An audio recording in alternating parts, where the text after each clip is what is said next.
Hey everybody, welcome back. Another episode Up North Journal. Danny is no longer in the cabin. No, we're not social distancing. He just distanced himself all the way to the Upper Peninsula. Absolutely.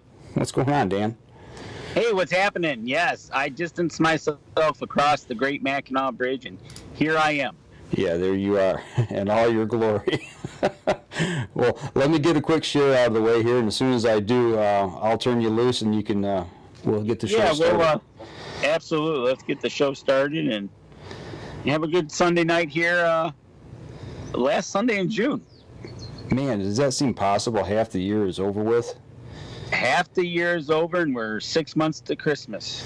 Man, right? we're under 100 days now to bow season. I think 91, 92, something like that. 90 something. I can't remember exactly how many. But it's awful doggone close, and we'll kind of touch a little bit about that tonight here as we get along here.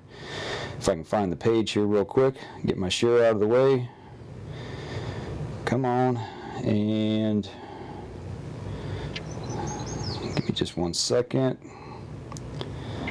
All right, and I am ready. Hey, Tammy Delk is in the cabin tonight. Courtney, hey, Courtney Cool. Michael Lemansky, Dan Anderson, everybody's piling in. All right. It's good to see you guys tonight in the cabin. And Danny, why don't you just go ahead and let's, before we get started, let me get the record going here. Yeah, let's get the record going so we can get the show on the road. Here we go. Stand by in 3, 2, and 1. Welcome back to another episode of the Up North Journal Podcast, everybody. I'm host Mike Adams, sitting in the cabin tonight with Dan in the UP, and our guest is sitting in the wings, anxiously awaiting. But before we get started tonight, Danny, why don't you take care of some quick business and talk about the people who support us? Absolutely. There's nothing better than helping us help our supporters out, and you know how to do that. Nothing like helping out, starting off with Rebel 6 Rubs. Go on over to their website, rebel6rubs.com. Using our promo code, you can get what percentage off, Mike? That would be 20% off. 20% using our promo code on the checkout there, and then that would help us help them. But that's not all, because we got buck baits. It's getting about that time. We just talked about it before we went on the record, and you said we're less than 90 days to bow season and hunting season. So how about going over to buckbaits.com, checking their lineup over there of things they got on their website, and you'll get what percentage off? 20%. There you go. Use our promo code there, and that'll help us help them. But you know what? I bet you Mike's drinking it. You know it. I was drinking it this morning, but Hunter's Blend Coffee. They've been helping us out, so let's go help them out. Go over to huntersblendcoffee.com, and you can get a percentage off your checkout there. 10%. There you go, using our promo code. And that helps us help them, and what better way to do it? Absolutely, and yeah, I do. I've got my cup of coffee here, sporting my new cup, my new tumbler that my daughter made for Father's Day, the Up North Journal logo, and on the back it says Dad with some hunting logos in there, so pretty cool. We're going to get some of these made up for Up North Journal. You never know, they might wind up for sale here, so cool. Might have to check that out. Tony Thompson says, hey guys, and Terry DeFal's in the house, and Alex Fedaway. Welcome, guys. And so, Danny, let's just kick this thing off. You set this one up tonight, so I'm going to let you do the introduction here. Well, you know what? As everybody knows, with the unfortunate, we lost Spotshooter's Archery. And within the Fenton area, we've picked up a new PSE dealer and SunRy Archery. So now we're spending our time over at SunRy Archery, and we thought we'd bring them on. We thought we'd bring on the store manager, Derek Vaughn himself, and talk about SunRy. Get us to know SunRy Archery and what it's all about. Welcome to the show, Derek. Hey guys, how's it going? Going good tonight. I talked to you a little bit earlier. You all relaxed now? You were trimming trees, right? Yeah, me and my brother did a couple big removals today. Pretty wore out, honestly, but it is what it is. Money's good. Right. Hopefully you didn't get any ticks on you, man. Ticks have been bad this year. That's one thing I worry about. Yeah, I haven't actually run into any this year, honestly. I've heard a lot of stories, but I've had good luck so far. Well, we wanted to talk about all kinds of stuff with archery tonight, and we got the bow season coming up, but we also, like Danny said, want to get to know SunRy. You're the store manager over there at SunRy. Tell us a little bit about, how long you guys been there, how long you've been with them, and you guys are a new PSE dealer, right? Yep. PSE is new for this year. As far as the store goes, I started pretty much from day one when the store opened there off of Torrey Road. That would have been 2013, so 7 years ago.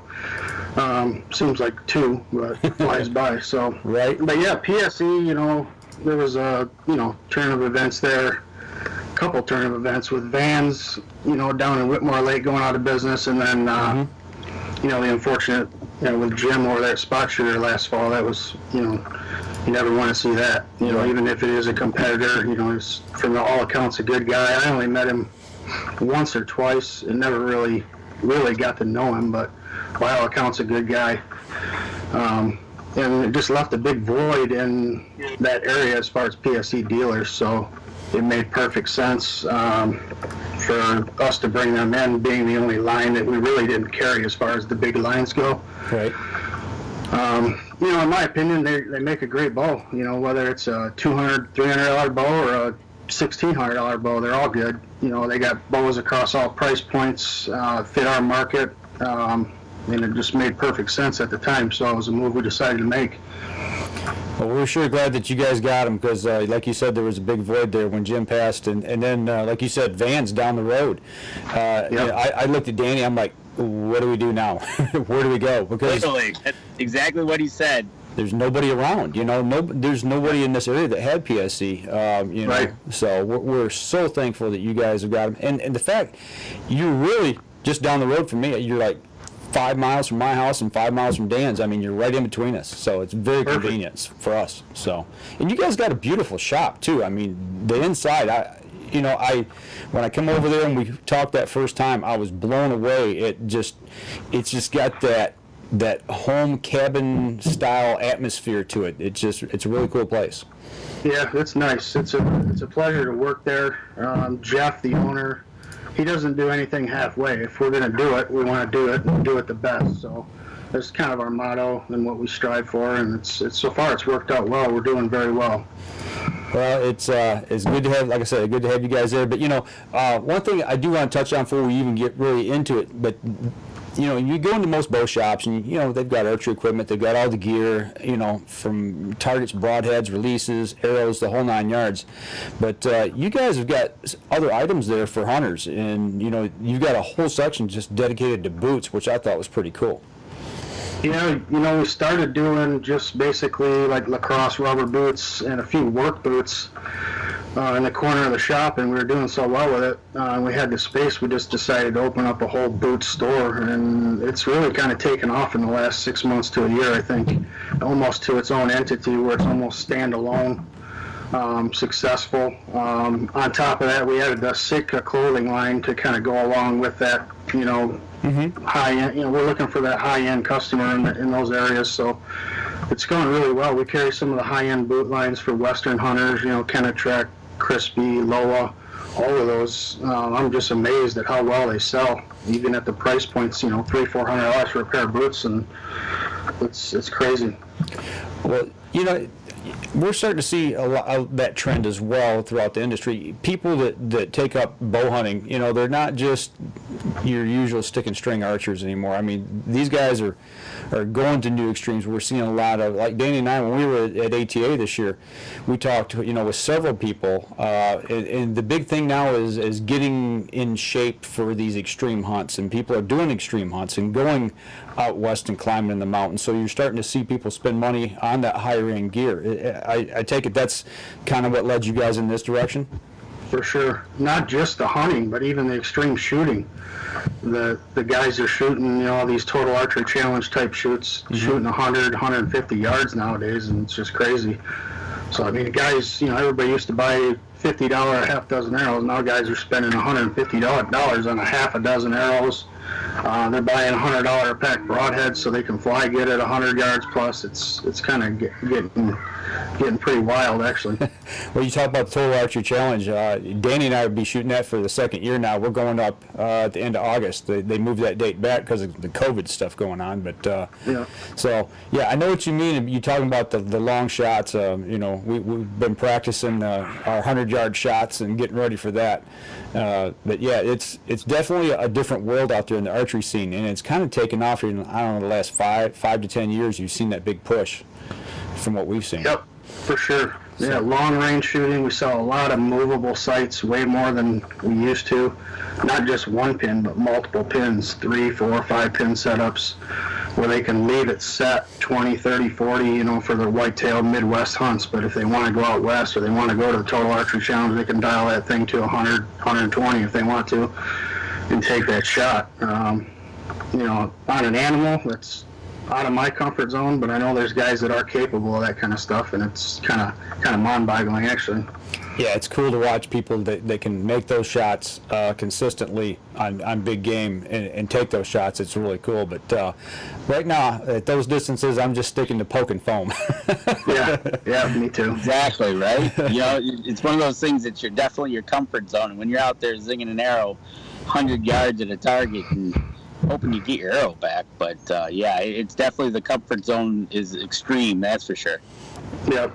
Last year, I remember Danny and I, there was a couple times we walked up to the stake and looked like, where's the target, and you're looking and looking and looking, and it's like, oh my gosh, there it is, way down there, or way up there on the hill.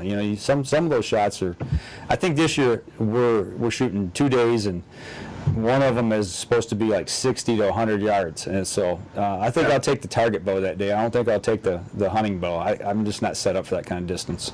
It would be fun. It's sure. It's going to be a riot. So are you going up for that by chance?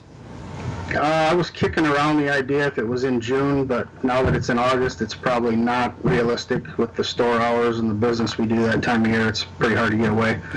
So things picking up for you right now this time of year, I got to imagine. Big time. This has been by far the best June we've ever had, and obviously we were closed for 10 or 11 weeks there.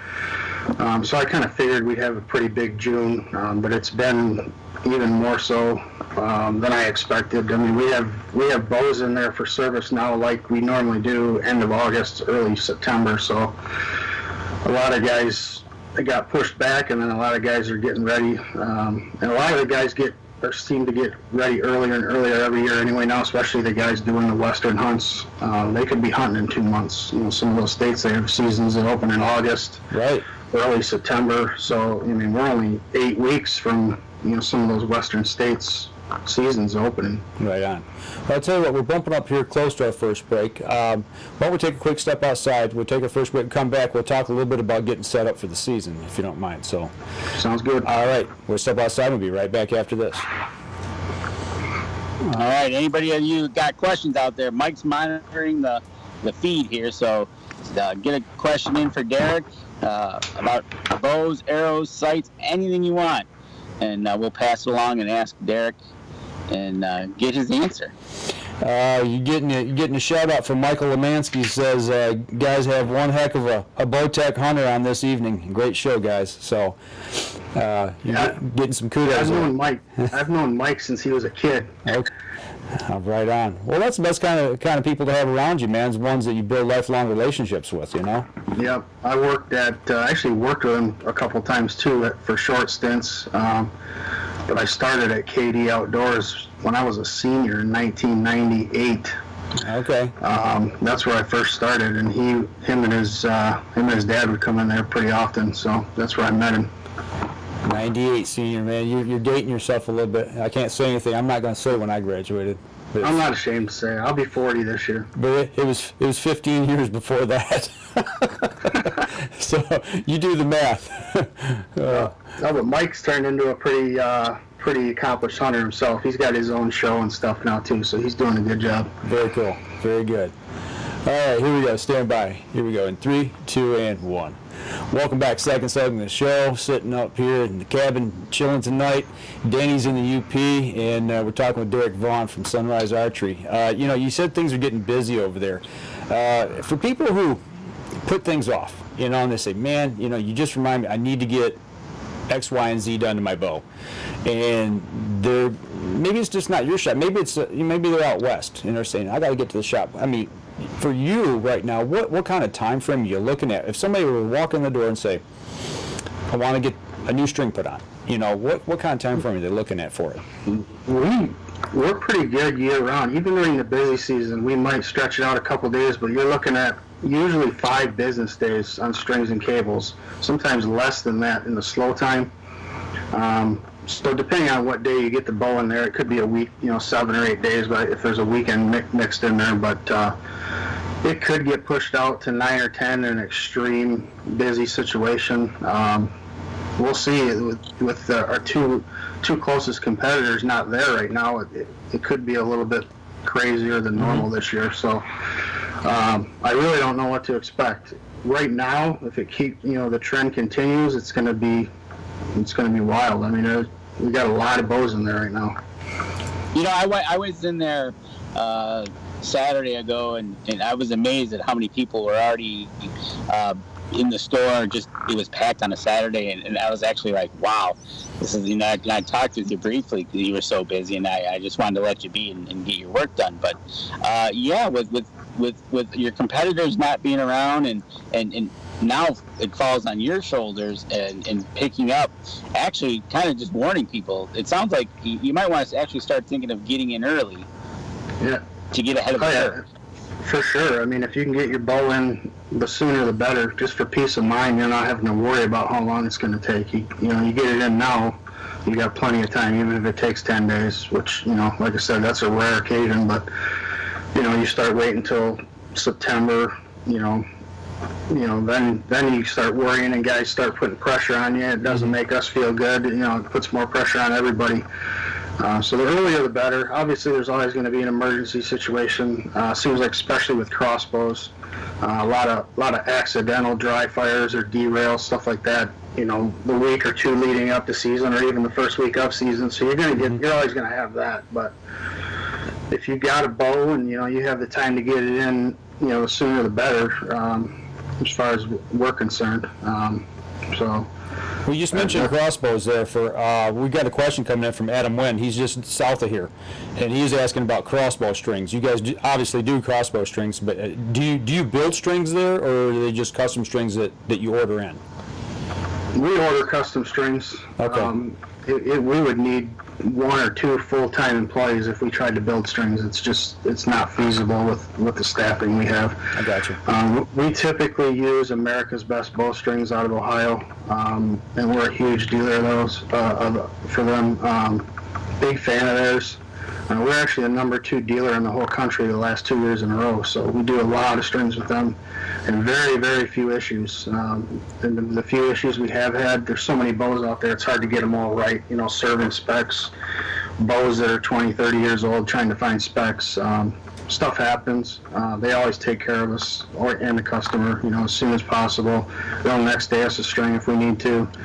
Just have had really good luck with them as a company. Yeah, we used them in the past and had really good luck with them as well, So, yeah, can't say enough good about that group down there. They're out of Ohio, I believe, right? Yes. Okay. Yep. So now let's jump over. Okay, so we're talking about getting bows tuned and getting them ready. Let's talk about a new bow. So I just happen to have a new bow. I just got mine in, and we might talk about that a little bit later. But if I was to buy that from you, come in and get my bow, or somebody else says, I want X, Y, or Z bow, whichever one it might be. From the time they lay down the cash, getting it set up and getting it home, I mean, what kind of time frame? Still that same type, maybe less than a week?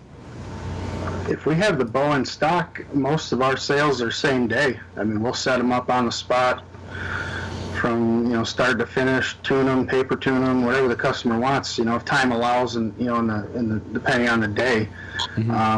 that's always an option. If it's late in the day or we're just overwhelmed with customers and somebody says, hey, I just want to pick everything out, pay for it, it's a day or two tops, we'll have it set up ready to go for them. Now special order.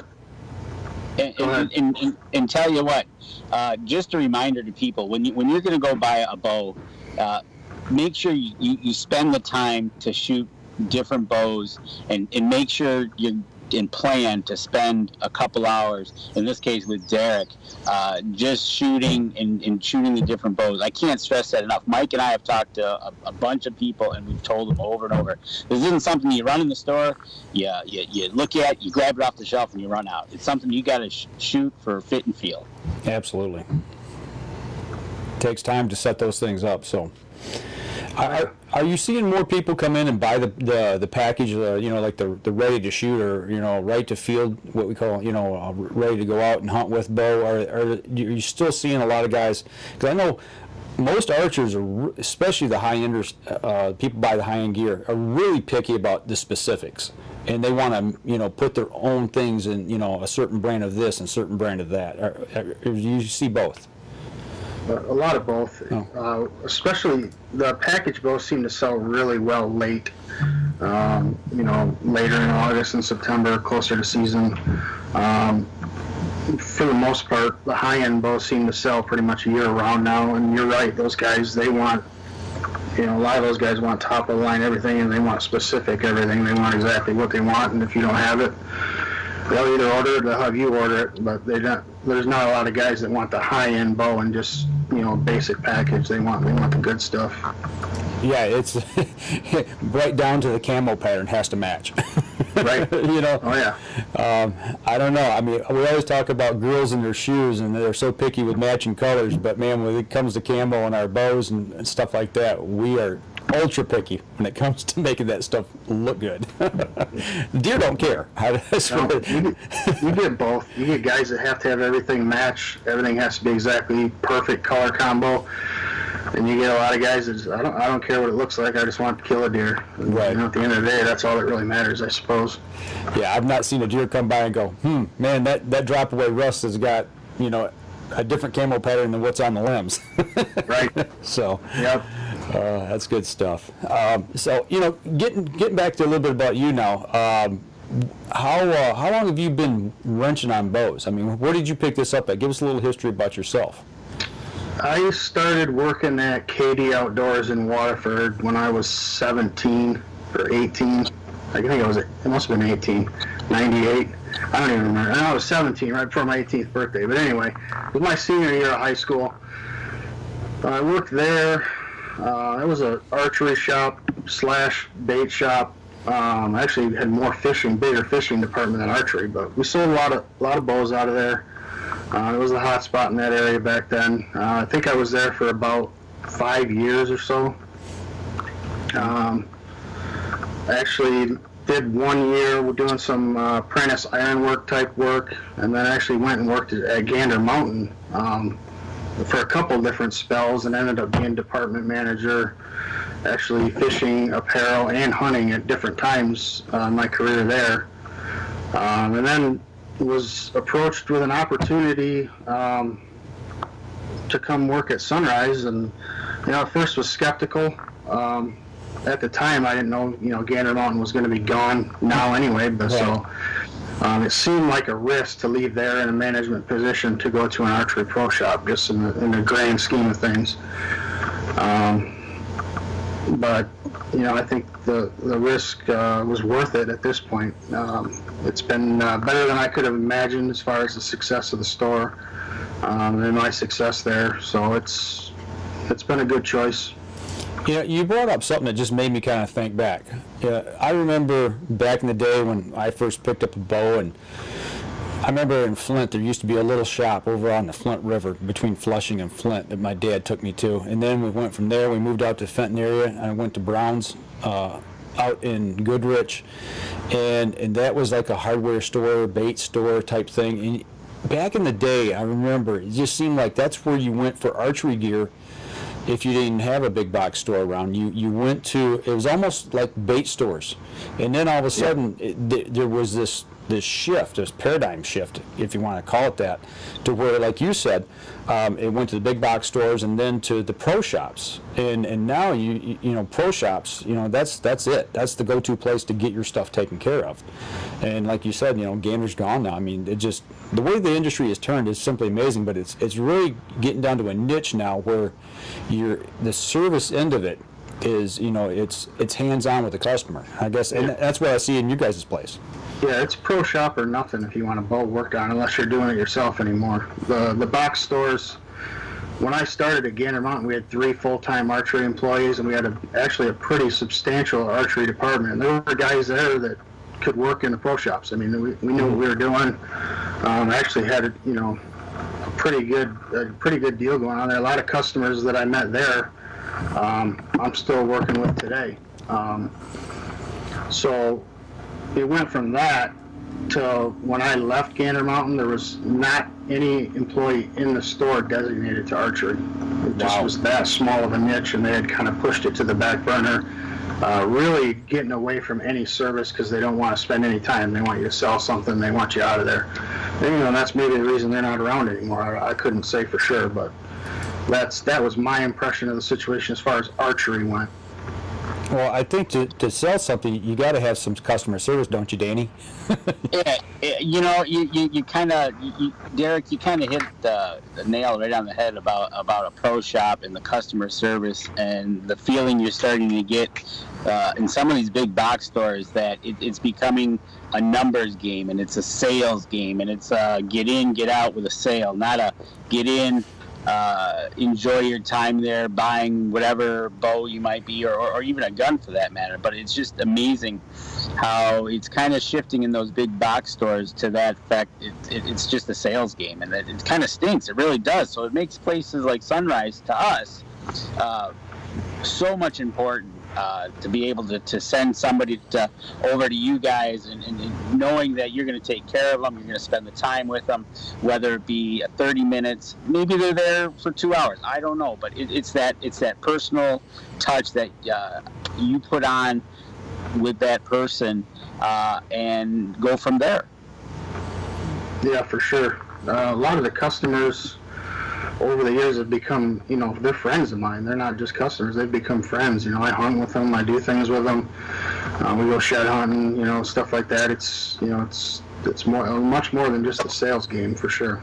It's about building relationships, you know, and I think that's the important thing in the outdoor industry. I mean, you know, Pete Shepley, when we talked to him at ATA last year and the year before, it's about building those relationships and getting people into archery and sustaining that, because we need this influx of new shooters coming in, you know, especially from the youth, whether it be the shooting the school program or whether it be JOAD or what have you, working with your local clubs. I think that's where it needs to come from, is that personal touch and that personal service, you know, like you guys offer. So yeah, for sure.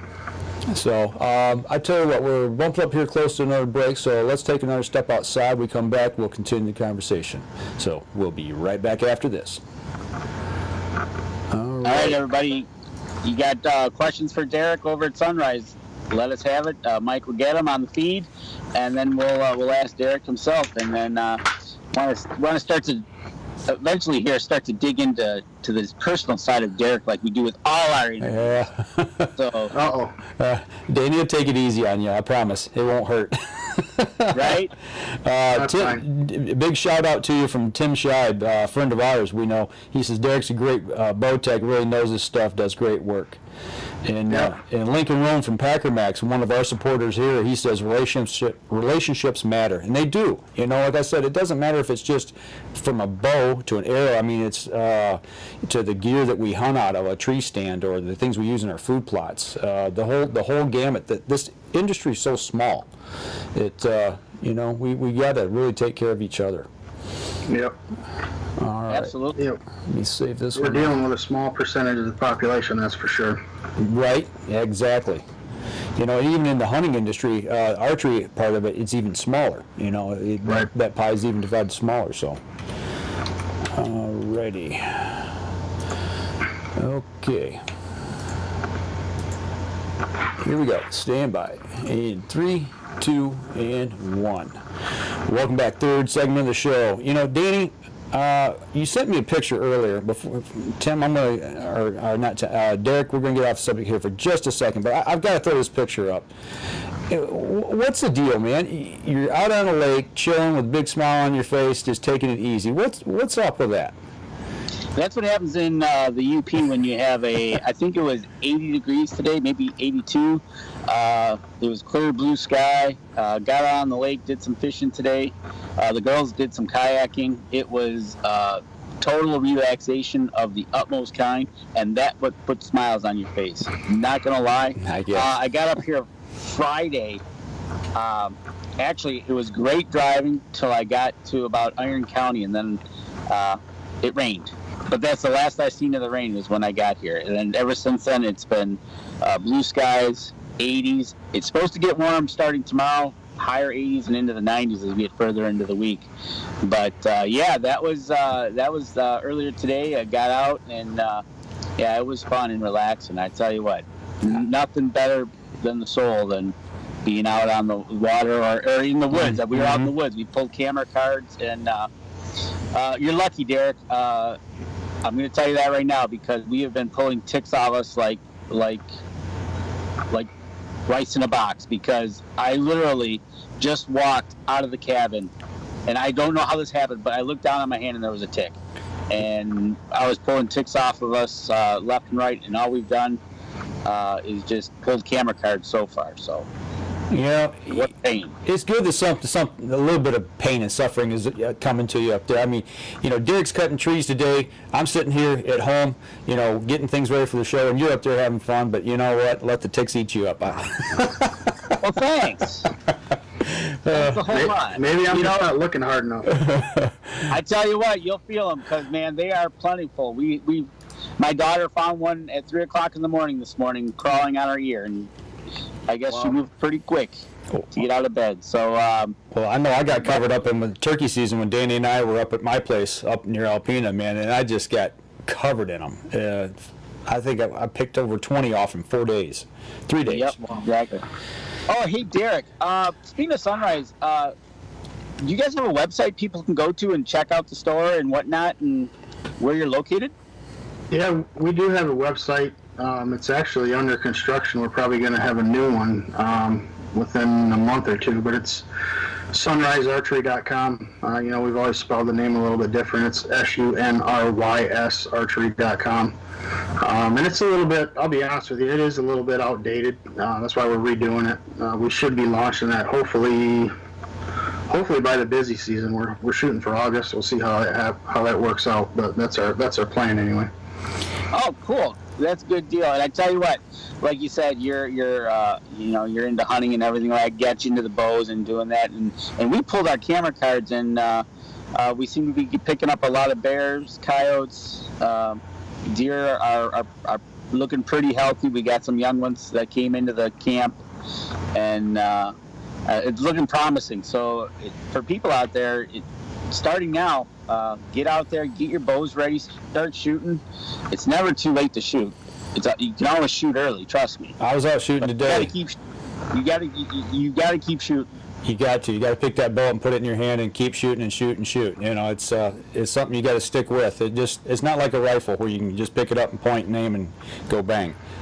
It takes practice. I don't get to shoot my own bow enough. I have to shoot everybody else's all day, so at least it keeps me in shooting shape, but I honestly don't get to shoot my bow nearly enough. I mean, enough to hunt, but not as much as I'd like, for sure. You know what? You bring up an interesting point. I've never really asked anybody this, but I'm going to now. So you're in there tuning bows all day. You're shooting other bows, making sure that they're firing correctly and all that.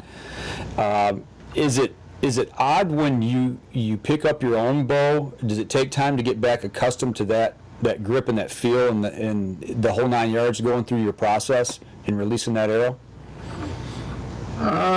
For me, not so much. I've always, since I've been working in the shops, I've always owned usually multiple bows and usually multiple branded bows, so they always have a little bit different feel. Okay.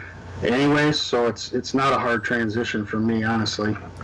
Okay, honestly now, how many bows do you have sitting at your house that are yours? None at my house. They're all at the store. Oh, okay. But I right now I have 4 bows. Okay, fair enough. I just wondered, if it's like too guns. crazy. Okay, nothing crazy. Do you shoot target? Competitively? Not really. I've shot some spot leagues. I've competed with myself, never in any real competition. Right. A couple 3D shoots. I think I shot one IBO shoot probably 5 years ago. I just don't. I've got 3 daughters, 2 of them young. So I don't have a ton of time, on my days off to go do more archery, if that makes sense. No, it does. It took me a while before. Well, Danny and I just picked up the target game 2 winters ago. We shot. This was our 2nd season this last winter, and life gets in the way of things, and it takes a while. Kids grow up, and then you've got more time to do stuff like that, I guess. So. Yeah. Absolutely. So, just to let you know. There's somebody on here that said if we need help on the personal side, they'd be more than willing to help if your mom is watching. I'm sure she is. So the pressure's on. Matter of fact, Danny, I got a question to ask him when we get to the personal side that she has thrown our way. Oh, really? Yeah. Uh-oh. So. It's good when mom's If it's watching. from my childhood. From my childhood, I won't remember it. Oh, is that what it is? My memory from my childhood, I don't remember much, unfortunately. I had a great childhood, but I don't remember a lot for whatever reason. I can remember every deer I ever saw, but don't ask me what I did when I was 10, Right. So. I get it. I totally get it. Well, we're kind of sticking on track here with getting ready for season and shooting and all that kind of stuff. What's probably the most overlooked item that a hunter makes when he gets ready to go hunting, on his bow and says, man, I should have had that changed, or maybe doesn't even think about getting it changed or getting it tuned? What's probably the most common thing that we overlook as hunters? I don't know. It's hard to pick just one thing. There's so many things that I see that are easy to pick out when guys are shooting, from simple things like I think 50% or more of guys shoot, that shoot a wrist strap style release, shoot them too long. Mm-hmm. It's super common. And just making a slight adjustment on somebody's release, stuff like that, it makes a huge difference.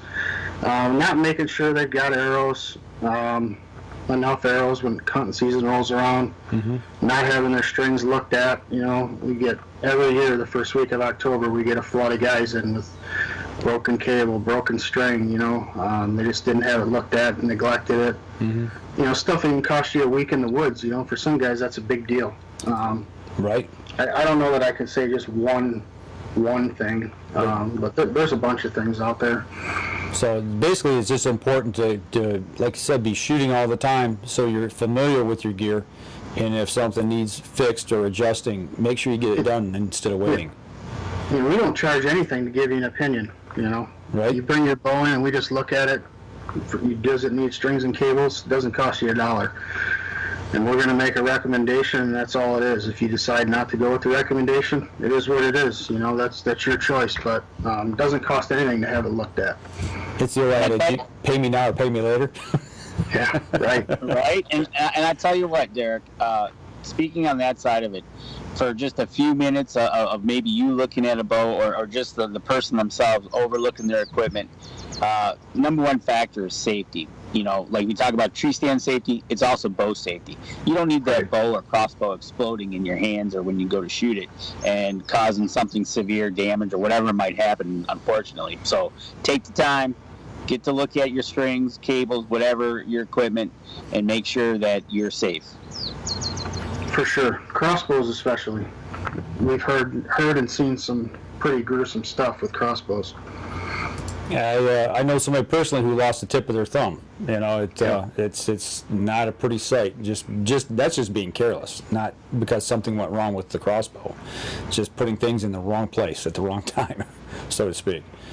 Yeah. So, well, looking ahead to the rest of the year, I know in the past a lot of the places have these events at their shop. You got anything coming up, you know, here in the next month or two? I mean, especially since we've been closed down for the last 3 or 4 months with COVID.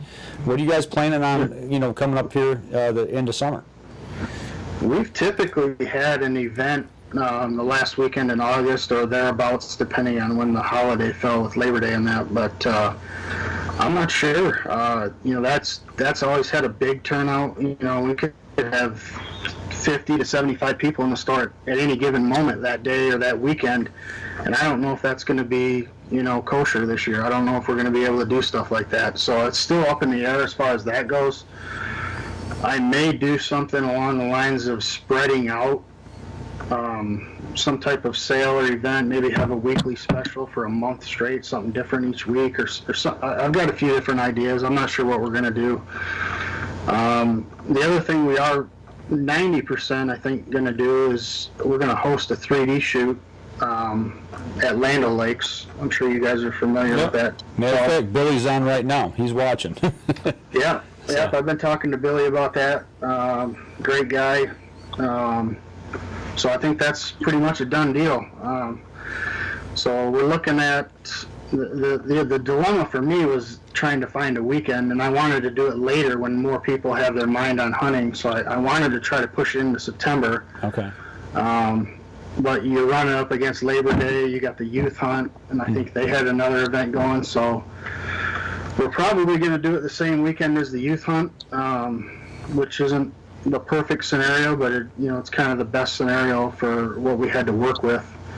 And I had to struggle with it personally a little bit because my middle daughter's gotten into hunting enough where she, even at the age of 7, may want to deer hunt this fall. So from a personal standpoint, that was weighing on me as well, but I think we could still pull off at least some evening hunts and pull off that shoot as well. So I think that's what we're going to roll with.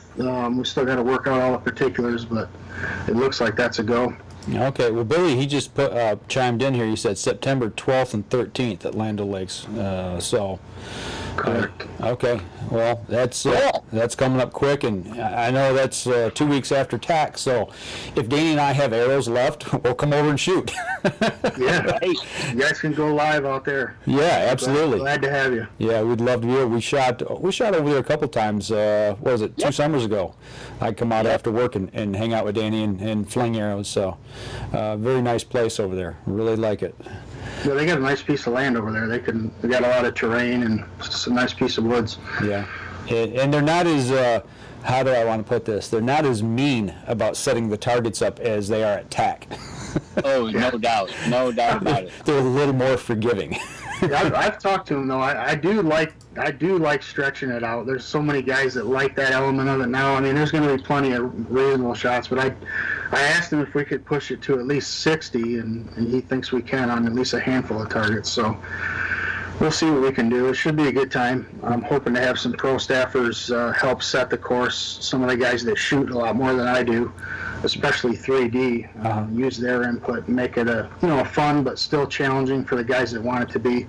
There'll be multiple stakes, for your comfort level. There's no pressure. There's no trophies, no championships on the line. It's just all fun. That's right. So it should be a good time. It's just getting out there and getting ready for season. But you're right. There's something about when you stretch it out. I've got my archery lane cut in here at the house, and I can shoot 50 in the backyard. And when I open the fence up though, and I can step out to 90, and there's just something, I don't know what it is, magical when you let that arrow fly and you watch and you wait to hear the thump and see where it hit. When you stretch it out, it's pretty cool. It's a lot of fun. Oh yeah. It makes you a lot better shot too. Absolutely. For those of you that don't shoot beyond your comfort zone, you should, even if you're not gonna shoot that far at an animal, just because it makes your comfort zone feel much more comfortable. That much easier. Yeah, it's like a chip shot. Right, exactly. Billy says the all-new mean course, so he's going to get mean with. Okay, all right. we'll have to come over and check it out. So, he says the course their building's going to be crazy awesome, all new. So good. That's good to hear. Excellent. Oh, and so happens that falls on your birthday, Derek, according to your mom. It does. That is September 12th is my birthday. We're finding all kinds of stuff out. That wasn't as important as the youth hunt, but that is what it is. Right. I hear you. I tell you what, let's step outside. We'll take our last break. We come back. Let's have a little bit of fun. We'll get a bit into the personal side and then chit-chat a little more. So we're going to step outside. Okay. We'll be right back after this. All right. Guys and gals, last segment of the show. Any questions you got left? Because we're going to start, like I said before, with all interviews we do, the interviewee is now ours.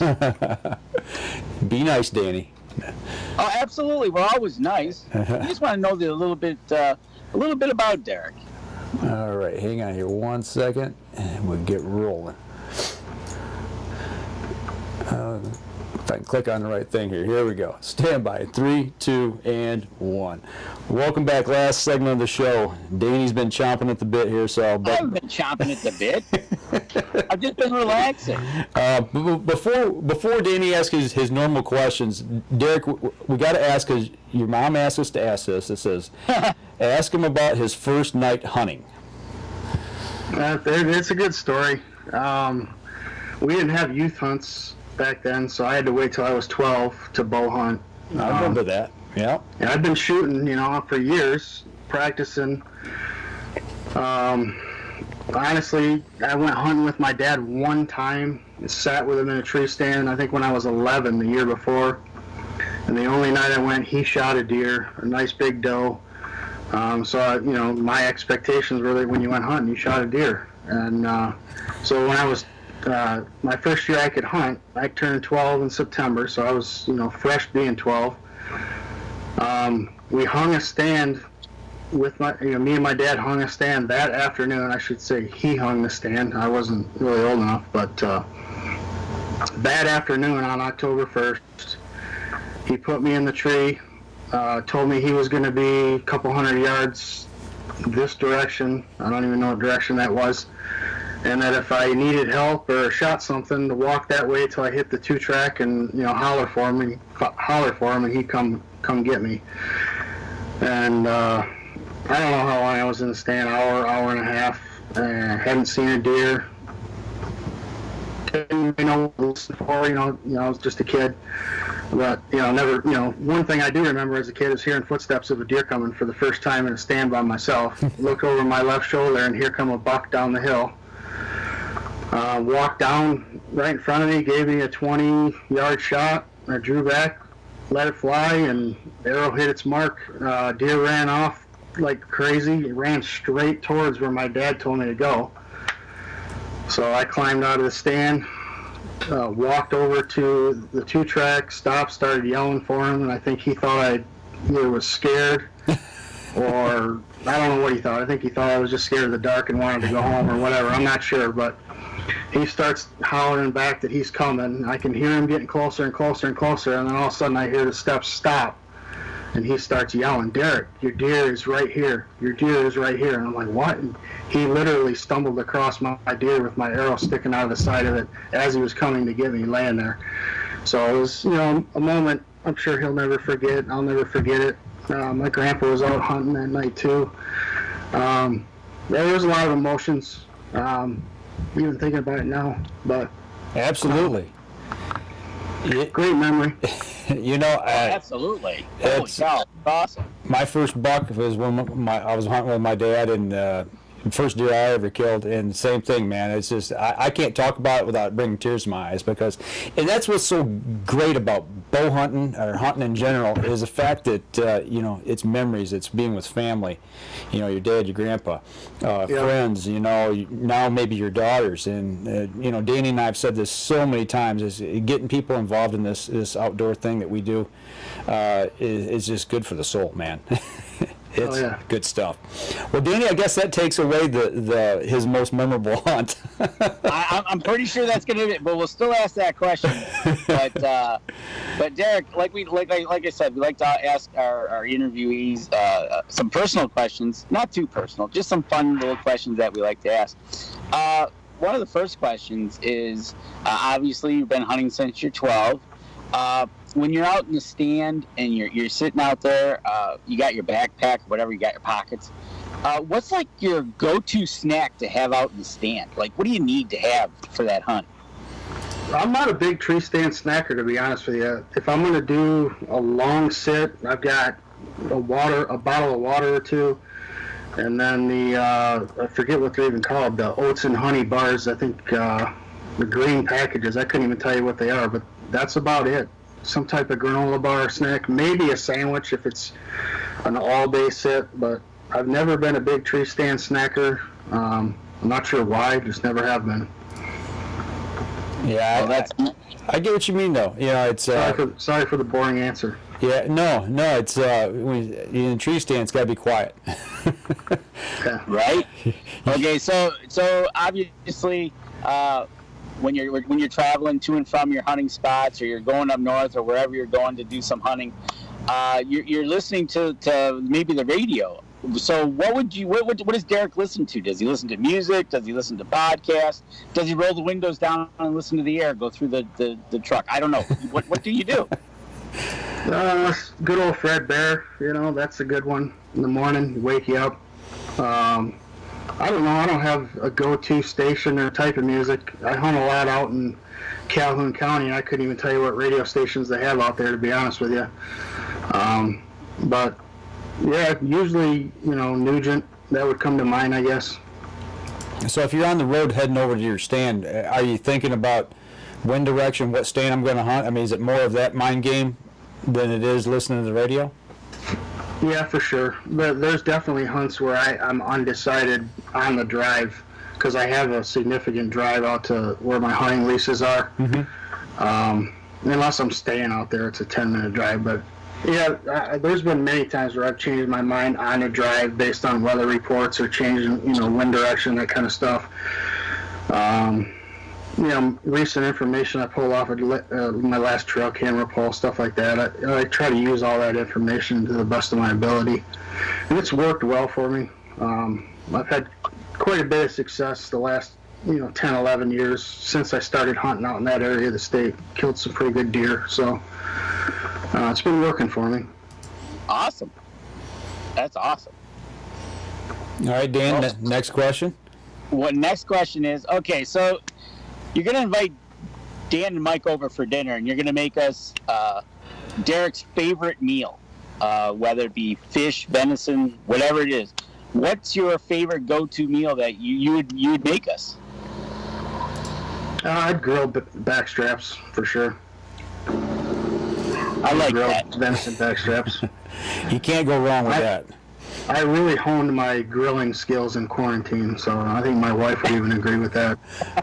Okay, so now you got to give up some of the secrets. What have you perfected on the grill? Well, I think just the timing and just being confident with the amount of time and running with it, and not overcooking stuff, not undercooking stuff. Just stick to what what you want to do and trust it.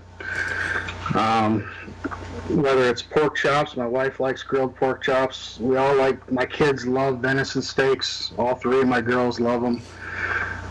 They really like when we kill a turkey. They love turkey poppers. We do turkey on the grill wrapped in bacon, so that's a family favorite for sure.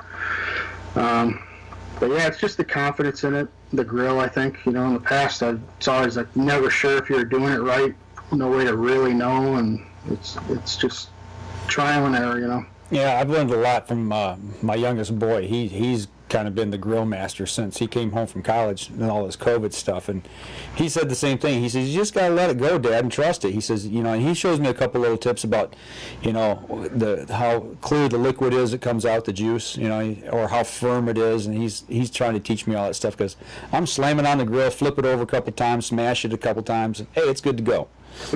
We've got, my aunt turned us on to a seasoning too that is really good on everything, and it's called Miracle Blend. I couldn't tell you where she gets it, somewhere up in the northwest part of the state. But ever since she turned us on to that, that stuff's really good on any meat.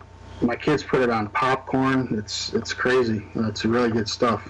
Yeah, if you find something you like and you stick with it, it's amazing how far you can go with things and make it and transition it from just to meat, like the Rebel 6 stuff. I put that on my popcorn as well. It's starting to find new uses for seasonings on different foods. Yeah. That's one thing I guess I've kind of learned over the last year, especially during COVID. I'm starting to experiment with a few more odds and ends. So Danny, what else you got? Actually, unless he wants to change his answer, usually the last question that we save is one of your most memorable hunting moments that you would want to tell us if we were sitting around a campfire. What would that be? And if you're not going to change, if you want to keep your answer when you were your first one, I've got some good stories, so I can give you another one. All right. That one is probably number one from an emotional standpoint, but it wasn't a giant buck, and nowadays that's kind of what I'm looking for. So probably my first really good mature buck back in 2009. This one I was working at Gander Mountain, and just through a relationship with a customer, kind of what we talked about before, getting to know customers, started talking with a guy, and he had a lease out in the Calhoun County area. They had a bunch of leases, group of guys. And they were potentially going to have some openings coming up for the following season, and I was interested. He said, how about I take you out there this fall for a couple days just as a guest. We'll put you in a stand, you can see a couple of the farms, we'll see what you think about it. And I was all for it. I'd never hunted anywhere really other than home at that point. And then I did go to Illinois for a couple of years there, but hadn't ever hunted anywhere outside of my home here in Michigan. And so I took him up on it. It ended up working out that it was, last week of October, so it was getting heavy into the pre-rut. He put me in a spot in the morning. I'm walking in the dark, blind, no idea where I'm going. Put me in a stand. We saw a handful of deer, a couple bucks, nothing big. But after the hunt, I said, "Hey man, I've seen enough. Property looks great. I've seen a couple other farms just driving around. I'm in." Regardless, I don't need to kill a deer or see a big deer to want to hunt out here. So he's like, well, I really like to put you on, have a good hunt tonight, so I'm going to put you in one of our better spots. And I'm like, yeah, you really don't need to do that. I was like, I don't want to upset somebody else that's a paying member, and go hunt somebody's spot. And he said, no, we're going to put you in there. And he puts me in a spot, and just walking in, it was one of those spots where you just felt something was going to happen. There was fresh sign, big rubs and scrapes as we were walking in. He puts me in a tree again, a piece of property I'd never stepped foot on. And he had happened to show me a trail cam picture of a particular buck 2 or 3 different times in the summer, different camera pictures that he had kind of wanting my opinion on how big I thought the deer was. And it was a big 9-pointer. I knew it was 130-inch plus buck, really good buck. And he, when he put me in a stand, he said, this is where that buck's been hanging out. And I said, okay, the odds of me seeing him aren't great, but that's good to know. Well, as the night progresses, I'm starting to see quite a few does and a couple small bucks, and then all of a sudden there's flooded timber about 25 yards from me. It's all flooded timber for about 100 yards, and on the other side of it there's a dry strip. And I catch movement, put the binoculars up, and it's that buck standing there on the other side of that flooded timber. I immediately recognize him. And he's following a doe, and they're kind of parallel in the flooded timber. All of a sudden, the doe turns and walks right towards me. He starts walking through the water. It was like a scene out of a movie. She's walking through the water, and I can see the reflection, and I can see his reflection following her. And it was really cool. They come into my right, and it's getting low light. I can feel the thermals dropping, and if you've ever hunted around water, in the last hour of daylight, your thermals are going right to that water. So I knew it was going to be pretty touchy on whether I was going to get him in range or not, based on the wind and what I was feeling, happen. And the doe, sure enough, when she turned, got across the water, she turned and started paralleling the water on my side, and she got out right in the perfect shooting lane at 20 yards and just froze. And knew something wasn't right. And the buck the whole time was staying about 30 yards behind her.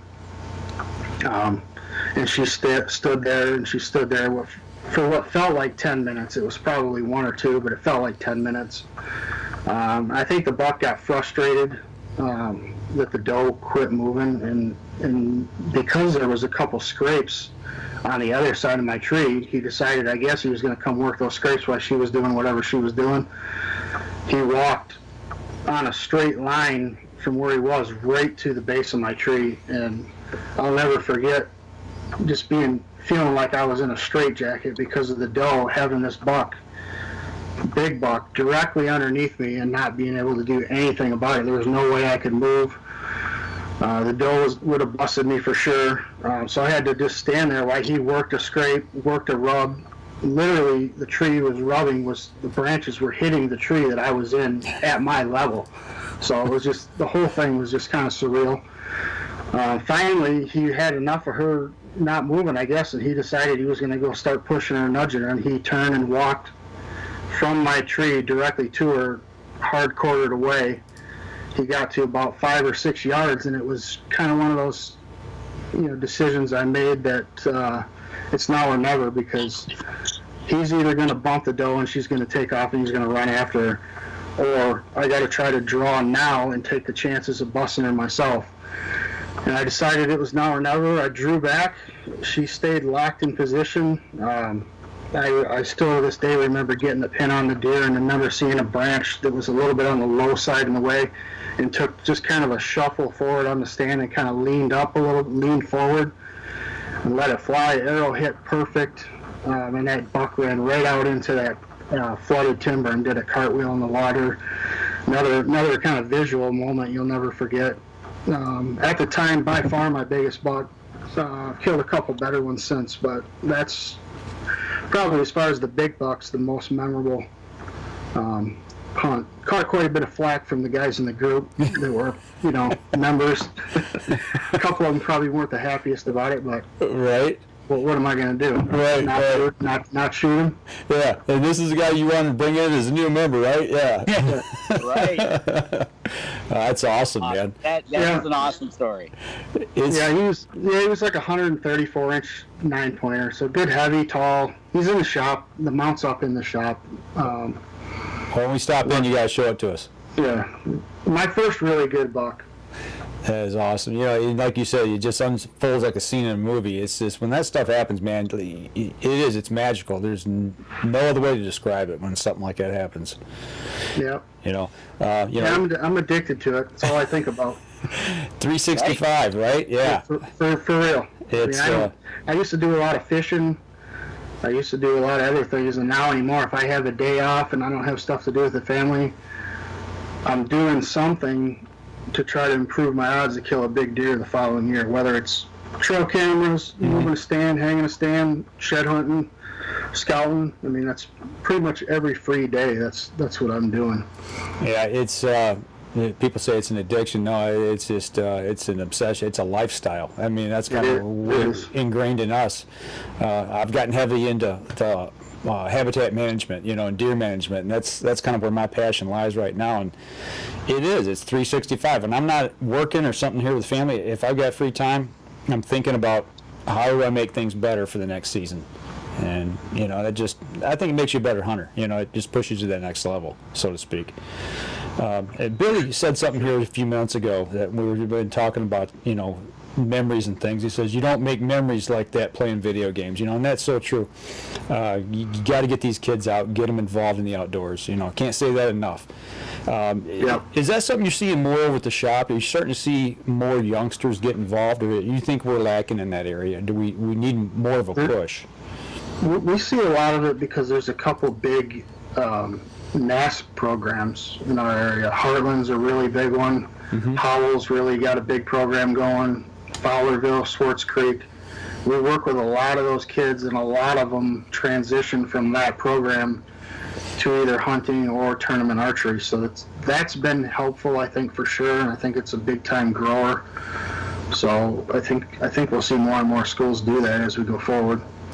Well, that's if somebody's watching the show tonight and just interested in archery and maybe thinking about it, get over to the shop. Check out what they've got to offer over there, and talk with Derek or anybody else that might be in the shop there to get you pointed in the right direction. Derek, give them. You got the website again, Facebook. Mention how else they can get a hold of you guys. Yeah, you can get on the website, Facebook. You can call us at 810-936-0066. We're running Monday through Friday, 10 to 6, and then Saturdays, 10 to 5 until August. We're going to change up our busy season hours this year. We used to do 10 to 8, and I think we're going to do 9 to 7 this year instead during the week. Open a little earlier for those guys that maybe can catch us before work and not be out so late. And then I think we're going to do 9 to 5 Saturday and 9 to 3 on Sundays, and that'll be just August and September only. Okay. Otherwise, it'll be normal hours year-round. Okay. Well, Danny, you got anything else you want to throw at him real quick? No, I think we've learned a lot about SunRy and Derek himself tonight, and I think it's a great opportunity for everybody to get to know him, get over to the shop, visit the shop, and enjoy. All right. I tell you what, for the podcast portion, we're going to go ahead and wrap up the show. We'll hang on to the live stream here for a few more minutes. But for those of you on the podcast, make sure if you would share the show for us, give us a follow, give us a like, go over to our social media pages and do the same there. And if you go over to iTunes, give us a review over there. That helps us as well. So that'll do it for us this week. Danny, where we got planned? We haven't really got anything planned per se just yet for next week. Is that right? Nothing is in stone for next weekend. Okay, it's the 4th of July weekend. Yeah, 4th of July. So we're talking about pre-recording a show, and if that happens, we'll have one out. If not, we might take the week off. But the following week after that, we've got stuff planned all the way into August now. So the interviews are lining up, and we got some really good people coming on. So stay tuned. That'll do it for us this week. We'll be back again next week. If we don't drop a show next week, we'll be back again the following week. Y'all take care. Okay, for those of you on the live stream, if you got any questions, throw them our way. And I do want to say something here real quick. Let me get this saved off because I just noticed something that was kind of going on behind the scenes, which I thought was really cool. We had somebody that was asking about getting into tournament archery, being new to it. Oh, wait. Let me save this. Hang on one second, and I'll run down that line. I think I just typed something wrong here. I don't want to step on something that I need. Oh, I see what I did. Okay. All right. And they were asking for a place to shoot, and then Tim Scheib, he was chiming in on it, and then got Patricia Jackson, who's from OCC, the Oakland County Oakland County Sportsman's Club, and they've directed got information to this gentleman. So while we're talking about archery, the good people in archery are helping somebody else get involved in archery behind the scenes. So that's really cool. I really appreciate that, guys and gals. So it's just helping people out. And I gotta say, man, you got a lot of people on here, man, giving you kudos tonight. So you're doing whatever you're doing right. So hats off to you over there. I appreciate that. So a lot of good talk tonight. I'm just kind of going through here. Adam Wynn, he was using the Easy Cut Little G down at the farm. He says they're amazing. That's good to hear. I told you you'd like those things, man. I'm glad you got them in your hands and got to use them. So he's doing some work down on his farm. Ron Moses says the 3-month countdown has started. You know that. That's absolutely. Ron Moses, strongest memories of my dad and my kids will be tied to hunting. Absolutely. So, it's just going right on. Everybody's saying the same thing. It's definitely a way to make memories and make those bonds stronger. So that's about all I see on the feed right now. Oh wait, there is one question here. Ron Moses is asking, do you take trade-ins towards new bows? We don't. We've talked about it in the past, and we have on a rare occasion on a newer bow, maybe a 1-year-old model, taking a trade. But typically we don't deal with used bows at all. You don't sell anything on consignment or nothing like that? Nope. Okay, all right, so there you go. Ron, I would suggest putting it on eBay or checking with friends that may be looking for a new bow or something, or a used bow or something like that. That way you can get to the shop and get you a new one. Yeah, that's about it. That's all I see on the feed. So I'll tell you what, if you'll hang on, Derek, we'll sign off here and we'll talk to you right after the show. But, okay, sounds good. For everybody that's watching, the same thing to you guys. Go over to our pages. Danny, you'll be dropping this one on Wednesday? Maybe. I don't know. It might be later when I get home. Okay, so this episode might show up later on YouTube. It will, but we just don't know exactly when yet. But go over to all the pages. Like I said, give us a like, give us a share, give us a follow. Tell everybody about the show. It helps us out. Go to our supporters that support us. Help them out as well, because we couldn't do what we do without them. And that'll do it for us this week, guys and gals. If if we drop a show this next week, we'll have one. If not, we'll see you in 2 weeks. Y'all take care. Have a happy and safe 4th of July weekend.